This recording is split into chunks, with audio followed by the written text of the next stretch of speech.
Well, good morning everybody and welcome back to the channel.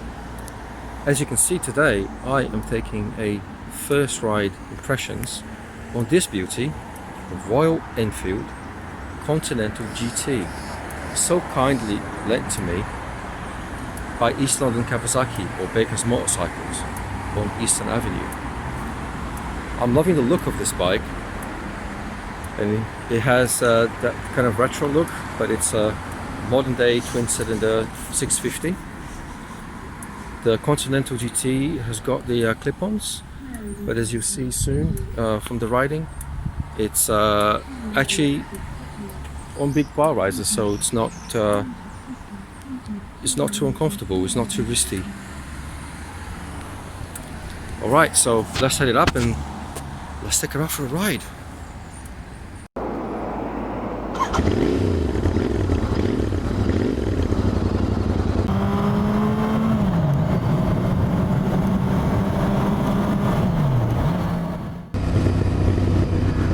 Right guys, well, welcome along.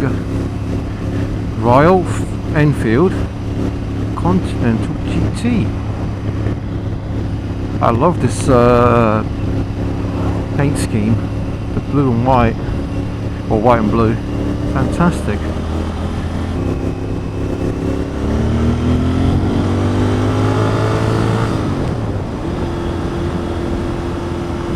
How to show right over this bump?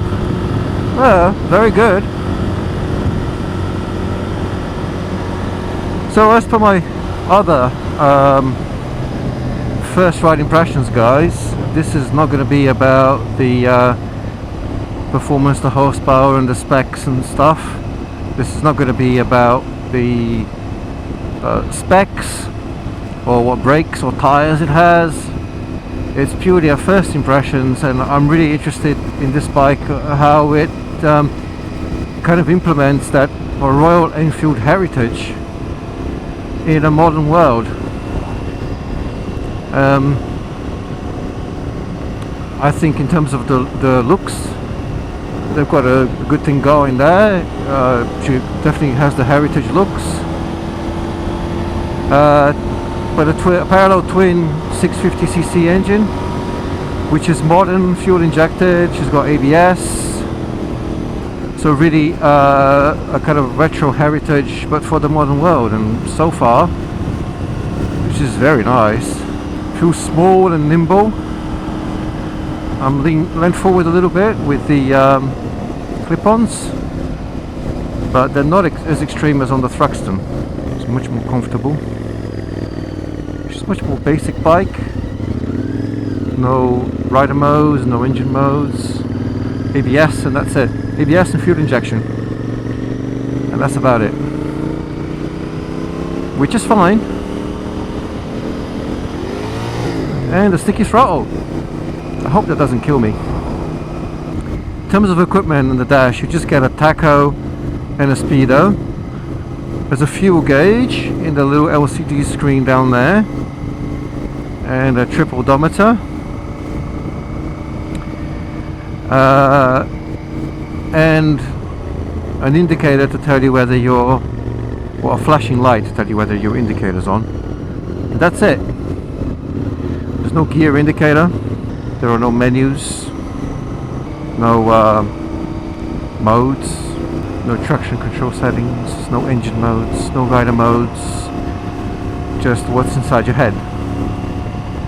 Your right wrist, which you should be using to twist the throttle open and closed. I'm sure that's not a problem on every Royal Enfield.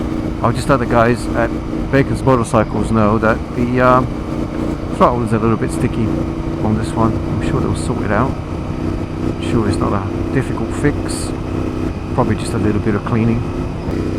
Now this road should test the comfort. Yeah, I basically had to stand up for those potholes. I hate them.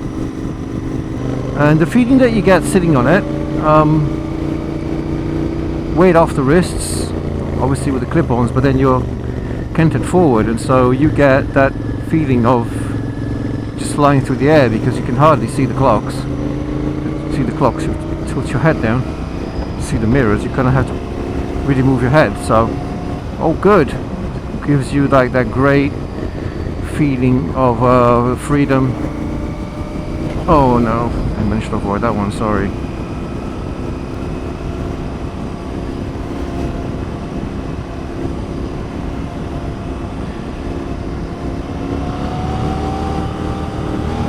Woo!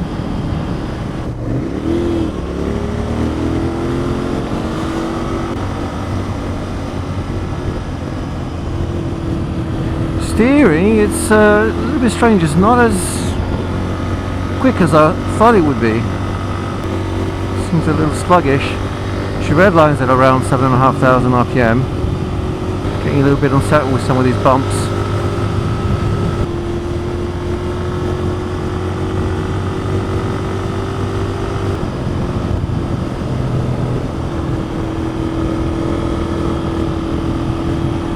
She does with bends alright.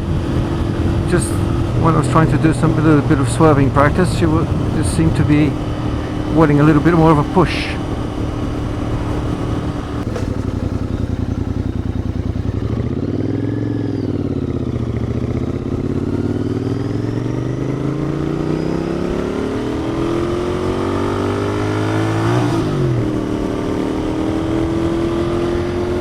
The seat is nice and comfortable.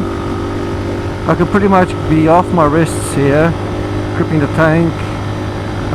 For somebody like me, 170 centimeters tall, 73 centimeter inseam, or 5'7" and a 30-inch inseam for Brexit money, which is nice and comfortable. Get both my feet on the ground. The mirrors are okay. Oh, the throttle is sticky. Mirrors are okay, not vibey at the moment.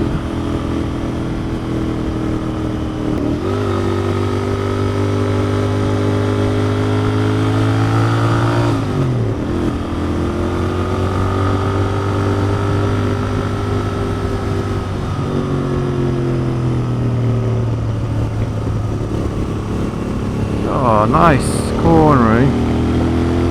Yeah. Lovely so far. What about the brakes? Off the throttle, on the brakes. Yeah, good job. Single disc brake with bi-brake brakes, I believe. Does the job. It's not too heavy a bike, so it's. See, I've developed a bad habit of just letting go of the throttle and expecting it to snap back rather than actually actively shutting it. So something else I need to work on, I suppose.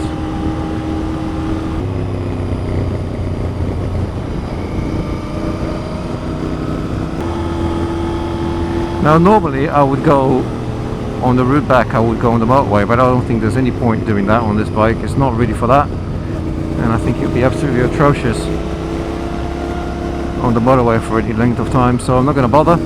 I'll just stick to these lovely back lanes, stop in a minute and take some photos. But yeah, so far this will be a great fun little bike. I guess you could commute on it. It's only a 650 parallel twin, so it'd be nice, and I guess it should be fairly economical to run in terms of petrol, etc. And you can definitely have some fun with this thing on the weekends. Seems well suited to bumpy British back roads. So if you're into a little bit of back lane scratching on a nice looking bike, yeah. And I'll have to research and see what the price they're actually charging for this. I'll confess not knowing.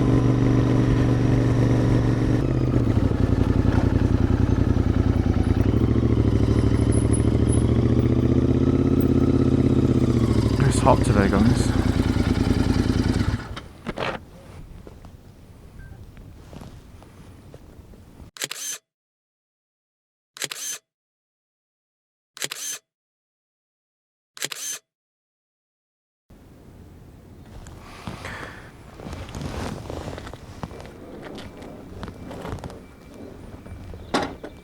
Sight sounds a little bit hard to get at Gonna have to flip the foot peg up.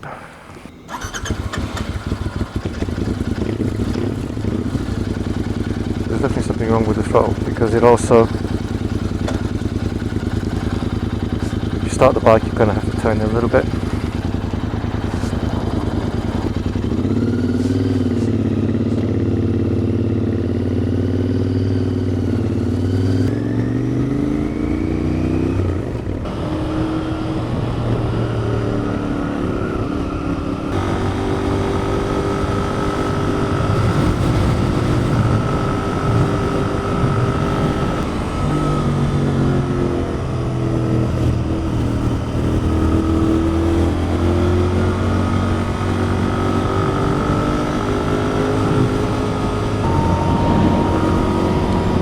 Mirror didn't want to stay in one place, wants to move with the wind.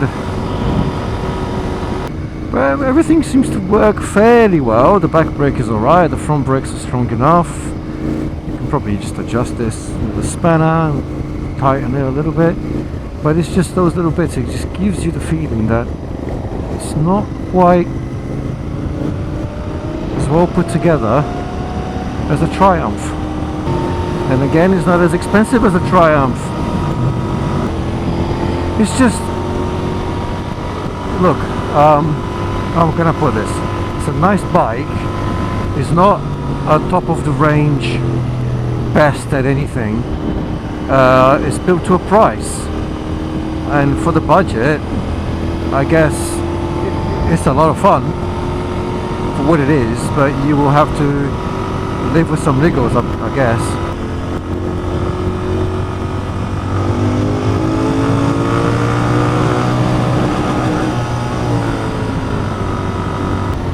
I mean, in terms of cornering, it corners well enough. It's not as sharp as some other bikes you might go on. Kind of maneuvering, you kind of have to push it a little bit and wrestle it down a little bit more than I would have expected for something with clip-ons. You could absolutely have this bike as the sort of only bike to have if you're going to commute and then have fun on the weekends and the odd tour, so long as you're not spending loads of time on a motorway, I guess. Yeah, I forgot to talk about the exhaust. Yeah, sounds good.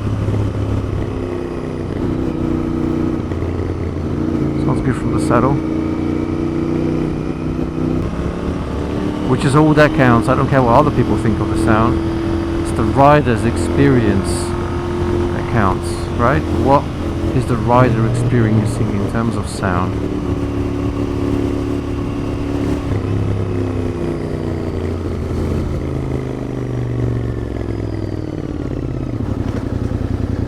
So, clutchless shift. Yeah. I mean, again, gearbox. Fairly modern gearbox. Didn't do anything funny. My only struggle was with this sticky throttle, because it kept kind of sticking open. And then I'm thinking, did I do the gear change correctly? Did I put it in neutral? No, it was in the right gear. It was just the throttle was stuck open. And it was over revving. Technique issue. Rider error, I think. Actually, I'm quite appreciative and enjoying what Royal Enfield are trying to do here. This is, you know, good, sensible, economic motorcycling. You build a decent bike, give it enough performance, you make it cheap enough, and hopefully it should attract more people.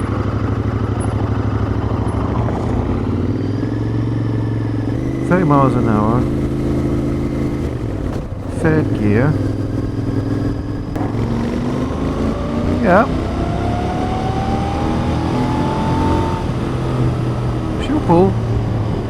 She'll pull from low down, no problem at all.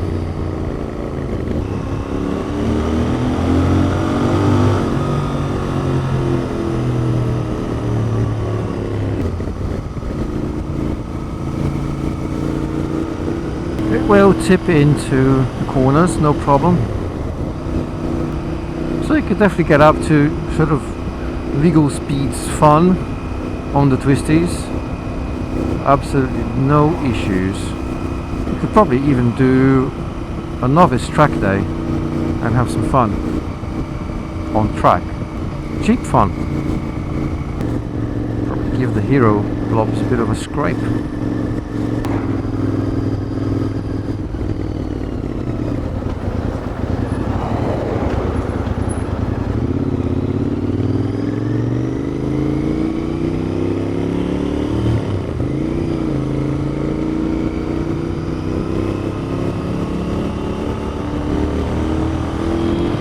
So those are my thoughts on the Royal Enfield Continental GT. Decent bike for the price. If it's what you can afford, you'll have fun in it.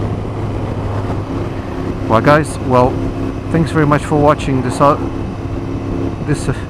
new rambling by a noob about a bike. I am not a journalist, just giving you my thoughts on this little beauty. My inexperienced noob thoughts on this bike. And if you are of a similar height and size to me and with a similar experience, I hope this proves useful. You can check out the other videos in my channel. I usually do stuff about advanced riding, what's going on with my life, the odd bike test ride here and there. So yeah, please consider giving us a subscription and leaving a comment below. I'd love to hear what you think of this. There you are, East London Kawasaki or Bacon's Motorcycles. Give those guys a try. No problem at all getting a demo ride. Friendly guys. Good service garage as well. Anyway guys, those are my thoughts. Thank you very much for watching, and I'll see you in the next one.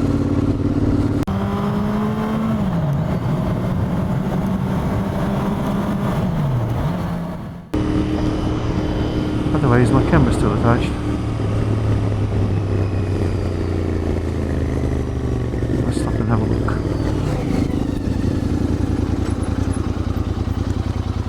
Yes.